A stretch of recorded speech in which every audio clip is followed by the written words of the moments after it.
اللهم صل على سيدنا ومولانا محمد افضل صلواتك بعدد معلوماتك وبارك وسلم وصل عليه. بسم اللہ الرحمن الرحیم. عزیز طلباء کرام، امید ہے انشاءاللہ العزیز آپ سب خیر و عافیت کے ساتھ ہوں گے.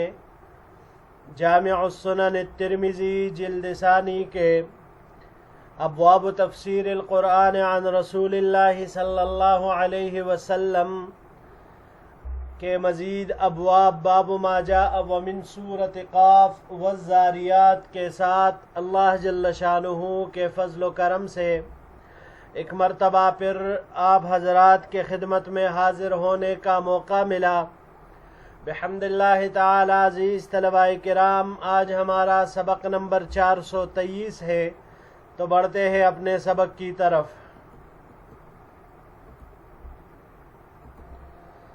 سورۃ قاف، یہ باب ہے سورہ قاف کی تفسیر کے بیان میں. وبه قال حدثنا عبد بن حمید قال حدثنا یونس بن محمد قال حدثنا شیبان عن قتادة قال حدثنا انس بن مالک رضی اللہ تعالی عنہ ان النبی صلی اللہ علیہ وسلم قال. ہمیں روایت کی عبد بن حمید نے، انہوں نے یونس بن محمد سے، انہوں نے شیبان سے، انہوں نے قتادہ سے، انہوں نے انس بن مالک رضی اللہ تعالی عنہ سے کہ حضور نبی کریم صلی اللہ علیہ وسلم نے ارشاد فرمایا: لا تزال جہنم تقول هل من مزید حتى يضع فيها رب العزة قدمه فتقول قط قط وعزتك ويضوى بعضها إلى بعض.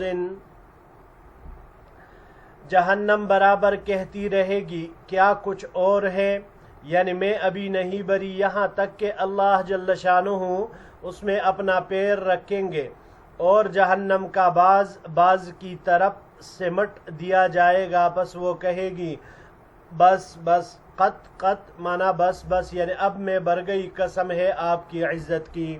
هذا حدیث حسن صحیح غریب من هذا الوجہ، یہ حدیث حسن صحیح غریب ہے اس طریق سے. وفیہ عن ابی ہریرہ عن النبی صلی اللہ علیہ وسلم، اس باب میں حضرت ابو ہریرہ رضی اللہ تعالیٰ عنہ سے نبی کریم صلی اللہ علیہ وسلم سے ان کی روایت مروی ہے. جی عزیز طلباء کرام، سورہ قاف کی آیت نمبر 30. یوم نقول لجہنم هل امتلأت وتقول هل من مزید، جس دن ہم جہنم سے پوچھیں گے کیا تو بھر گئی، اور وہ جواب میں کہے گی کیا کچھ اور ہے، یعنی میں ابھی نہیں بھری. تو یہاں پر اس حدیث مبارکہ میں حضور نبی کریم صلی اللہ علیہ وسلم نے جہنم کے بھرنے کو ذکر فرمایا کہ کس طرح وہ بھرے گی. اللہ جل شانہ اپنے شان کے مطابق جس طرح اس کے ساتھ لائق ہے جہنم میں اپنا قدم رکھیں گے تو اس سے جہنم کا بعض کی طرف سمیٹ دیا جائے گا اور وہ چیخنے لگے گی بس بس، میں بھر گئی، میں بھر گئی، قسم ہے آپ کی عزت کی. تو اسی طرح بھرے گی، ورنہ اس کے علاوہ جہنم بھرے گی نہیں، چاہے جتنے بھی لوگ اس میں ڈال دیے جائے. یہاں پر جو امام ترمذی رحمہ اللہ نے فرمایا کہ اس باب میں حضرت ابو ہریرہ رضی اللہ تعالی عنہ کی بھی روایت ہے، تو عزیز طلباء کرام، حضرت ابو ہریرہ رضی اللہ تعالی عنہ کی یہ روایت ابواب صفت الجنہ میں ما قبل گزر چکی ہے. بڑھتے ہیں اگلے سلائیڈ کی طرف. سورۃ الذاریات، یہ باب ہے سورہ ذاریات کی تفسیر کے بیان میں. وبه قال حدثنا ابن ابی عمر قال حدثنا سفیان عن سلام عن عاصم بن ابی النجود عن ابی وائل عن رجل من ربیعة قال قدمت المدینة فدخلت على رسول اللہ صلی اللہ علیہ وسلم فذکرت عنده وافد عاد. ہمیں روایت کی ابن ابو عمر نے، انہوں نے سفیان سے، انہوں نے سلام سے، انہوں نے روایت کی عاصم ابن ابو النجود سے، انہوں نے ابو وائل سے، انہوں نے ربیعہ کے ایک شخص سے. اس نے کہا کہ میں مدینہ منورہ آیا اور حضور نبی کریم صلی اللہ علیہ وسلم کے خدمت میں حاضر ہوا.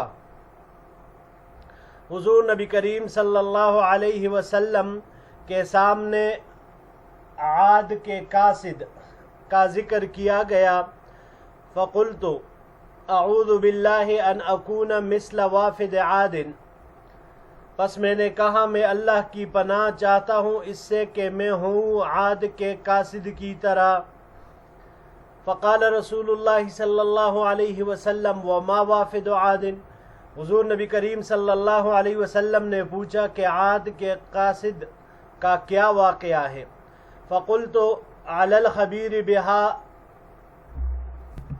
سقطت، میں نے کہا کہ اس واقعے سے باخبر آپ پر گرے۔ یہ عرب کہا کرتے تھے، مطلب یہ ہے اس بات کا کہ میں اس واقعہ کو خوب جانتا ہوں۔ ان عادا لما اقحطت بعثت قیلا فنزل على بکر بن معاویۃ فسقاہ الخمر وغنته الجرادتان ثم خرج یرید جبال مہرتا، بے شک عاد جب قحط سالی میں مبتلا ہوئے تو انہوں نے قیل نامی آدمی کو بھیجا، پس وہ بکر بن وائل کا مہمان بنا۔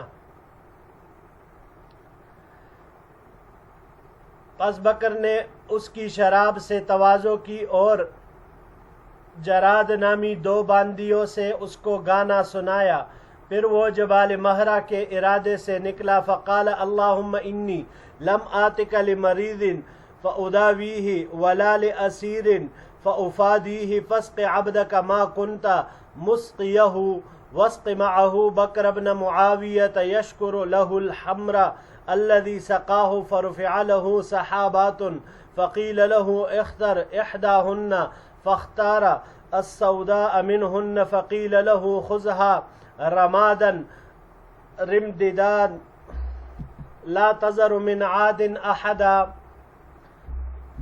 اس نے دعا کی اے اللہ میں آپ کے پاس نہیں آیا کسی بیمار کے لیے کہ اس کا علاج کراؤں اور نہ کسی قیدی کے لیے کہ اس کو فدیہ دے کر چھڑاؤں، یعنی یہ دعائیں لے کر نہیں آیا۔ پس آپ اپنے اس بندے کو پلائے جو کچھ آپ اس کو پلانے والے ہیں، اور اس کے ساتھ بکر بن معاویہ کو بھی پلائے۔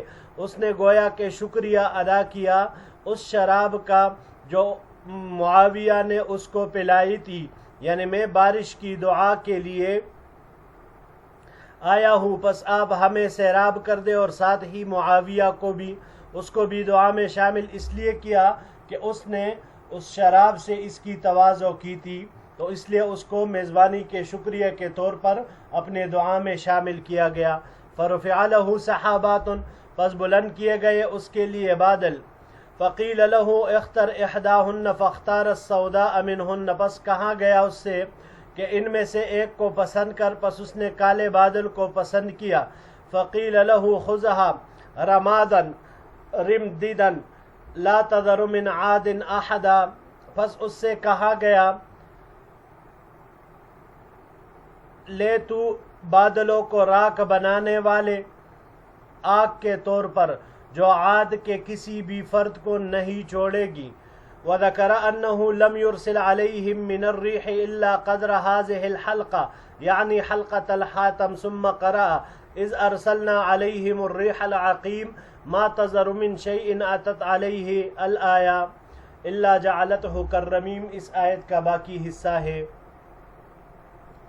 حضور نبی کریم صلی اللہ علیہ وسلم نے ذکر کیا کہ نہیں چھوڑی گئی ان پر ہوا مگر اس حلقہ کے بقدر جو انگوٹھی کا حلقہ ہوتا ہے، جو انگوٹھی کا حلقہ ہوتا ہے اسی کے بقدر ان پر ہوا چھوڑی گئی۔ پھر آپ علیہ السلام نے یہ آیت کریمہ تلاوت فرمائی۔ اگلا روایت بھی ساتھ میں ملا لیتے ہیں جی۔ وقد روى هذا الحديث غير واحد عن سلام أبي المنذر عن عاصم بن أبي النجود عن أبي وائل عن الحارث بن حسان ويقال الحارث بن يزيد، اور کئی حضرات نے اس حدیث کو روایت کیا ہے سلام ابو المنذر سے، انہوں نے عاصم بن ابو النجود سے، انہوں نے ابو وائل سے، اور انہوں نے حارث بن حسان سے۔ اس حارث بن حسان کی جگہ حارث بن یزید کا ذکر بھی بعض حضرات نے کیا ہے۔ وبه قال حدثنا عبد بن حميد قال حدثنا زيد بن حباب قال حدثنا سلام بن سليمان النحوي أبو المنذر قال حدثنا عاصم بن أبي النجود عن أبي وائل عن الحارث بن يزيد البكري. ہمیں روایت کی عبد بن حمید نے، انہوں نے روایت کی زید بن حباب سے، انہوں نے سلام بن سلیمان النحوی ابو المنذر سے، انہوں نے روایت کی عاصم بن ابی النجود سے، انہوں نے ابو وائل سے، انہوں نے حارث بن یزید البکری سے۔ حارث بن یزید البکری نے کہا قدمت المدینہ فدخلت المسجد فاذا هو غاص بالناس واذا رايات سود تخفق وَإِذَا بِلَالٌ مُتَقَلِّدُ الصَّيْفِ بَيْنَ يَدَيْ رَسُولِ اللَّهِ صلی اللہ علیہ وسلم۔ میں مدینہ منورہ آیا تو مسجد نبوی میں داخل ہوا تو وہ اچانک لوگوں سے کچاکچ بری ہوئی تھی اور اچانک کالے پرچم لہرا رہے تھے، اور بلال رضی اللہ تعالیٰ عنہ اچانک نبی کریم صلی اللہ علیہ وسلم کے سامنے تلوار گلے میں لٹکائے ہوئے تھے۔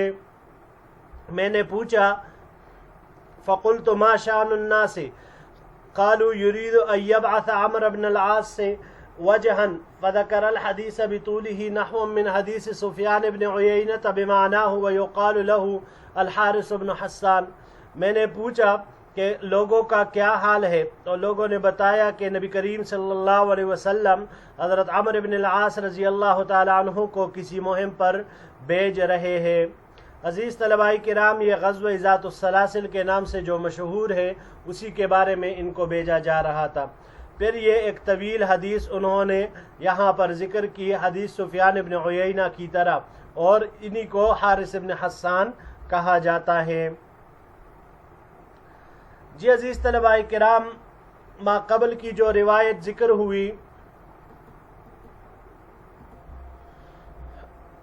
اس میں ہود علیہ السلام کی قوم عاد، ان کا تذکرہ ہوا۔ ان لوگوں نے کفر کے سوا ہر چیز کو ماننے سے انکار کیا تھا، صرف کفر پر ڈٹے رہے۔ تو جب اللہ جل شانہ نے ان کو عذاب دینا چاہا تو پہلے 3 سال تک ان کو قحط سالی میں مبتلا کیا، بارش ختم ہو گئی۔ پھر حالات جب ایسے آ گئے کہ ان کی جان پر بن آئی تو انہوں نے 70 آدمیوں کا ایک وفد حرم مکہ کی طرف روانہ کیا تاکہ وہاں جا کر بارش کی دعا کر سکے۔ تو اس وقت چونکہ بیت اللہ شریف کی عمارت نہیں تھی، وہ طوفان نوح میں گر گئی تھی، مگر اس کی جگہ معلوم تھی، تو لہٰذا قوم عاد یہ نوح علیہ السلام کے بعد سب سے پہلی قوم تھی، اور جب بھی اس وقت کوئی سخت معاملہ پیش آتا تو یہ لوگ حرم شریف میں جا کر اللہ تعالیٰ سے دعا کرتے تھے۔ یہ ان لوگوں کا اس وقت کا طریقہ تھا۔ تو یہ وفد 1 ماہ تک جو 70 آدمیوں پر مشتمل تھا، جا کر بکر ابن معاویہ یا معاویہ ابن بکر، 2 طرح کے آئے ہیں یہ نام، وہاں پر یہ مقیم رہا اور مزے سے وہاں پر شراب نوشی کرتے رہے۔ اس کی 2 لونڈیاں تھی جو ان کو گانا سنایا کرتی تھی، لہٰذا جب میزبان تنگ آ گیا تو اس نے کچھ اشعار نظم کی شکل میں لونڈیوں کو دیے، کہا کہ ان اشعار کو قوم عاد کی بدحالی کا جس میں تذکرہ تھا یہ ان لوگوں کو سنائے۔ تو جب لونڈیوں نے وہ اشعار گائے تو وفد کو ہوش آیا اور وہ حرم میں چلے گئے اور بارش کی دعا کی۔ اس وفد کا جو رئیس تھا، جو امیر تھا، وہ قیل ابن عنس تھا۔ جب اس نے دعا کی تو اللہ تعالیٰ نے 3 طرح کے بادل بھیجے، سفید، سرخ اور سیاہ، اور آسمان سے آواز آئی کہ وہ تینوں ابروں میں سے کسی ایک ابر کو پسند کرے۔ تو انہوں نے جو سیاہ ابر تھا اس کو پسند کیا، سیاہ بادل کا انتخاب کر لیا، اور یہی بادل یہ عذاب کا بادل تھا۔ تو اس کے انتخاب کے ساتھ ہی تیز و تند ہوا چلنے لگی، اور 8 دن اور 7 راتیں مسلسل وہ ہوا چلتی رہی، جس نے ان کو اور ان کی آبادیوں کو تہوالا کر کے رکھ دیا۔ قرآن کریم میں جو تذکرہ ہے اس کا سورہ ذاریات میں 41 اور 42 نمبر آیت میں، وَفِي عَادٍ إِذْ أَرْسَلْنَا عَلَيْهِمُ الرِّيحَ الْعَقِيمَ ما تذر من شیء اتت علیہ الا جعلتہ کالرمیم، وہ ہوا جس بھی چیز پر گزرتی تھی اس کو چورے کی طرح کر کے رکھ دیتی تھی، بالکل جیسے آگ کے بعد وہ راکھ بن جاتی ہے بالکل پاؤڈر قسم کا، تو ان کا بھی یہی حال ہوتا تھا۔ اور یہ لوگ چونکہ بہت بڑے قد کے مالک تھے، اللہ نے ان کو بہت بڑے بڑے اونچے قد عطا کیے تھے، تو پھر جب طوفان ختم ہوا تو یہ لوگ زمین پر ایسے گرے پڑے تھے کأنہم اعجاز نخل خاویہ، قرآن کریم نے ان کو ایسے فرمایا گویا کہ وہ کھجور کے تنے تھے جو وہاں پر پڑے ہوئے تھے۔ یہاں پر یہ جو لفظ دو آئے رمادن رمددن، رمادن رمددن، یہ موصوف صفت ہے اور صفت مبالغہ کے لیے لائی گئی ہے، یعنی خوب جلائے گی کہ راکھ کی بھی راکھ بن جائے گی، یعنی ایسا جلانا ہوگا کہ جو راکھ بنے گی نا اس کی بھی مزید راکھ بن جائے گی، تو یہ مبالغہ کے لیے یہاں پر صفت کو لایا گیا ہے۔ اور آخری روایت میں حضرت عمرو بن العاص رضی اللہ تعالیٰ عنہ کے لشکر کے بھیجنے کا جو تذکرہ ہے تو وہ غزوہ ذات السلاسل کے لیے آپ علیہ السلام ان لوگوں کو اس وقت بھیج رہے تھے۔ جی عزیز طلباء کرام، یہی تک ہمارا آج کا سبق تھا۔ انشاءاللہ العزیز زندگی رہی تو اگلے درس میں ایک نئے باب کے ساتھ پھر آپ کی خدمت میں حاضر ہوں گے۔ السلام علیکم ورحمۃ اللہ وبرکاتہ۔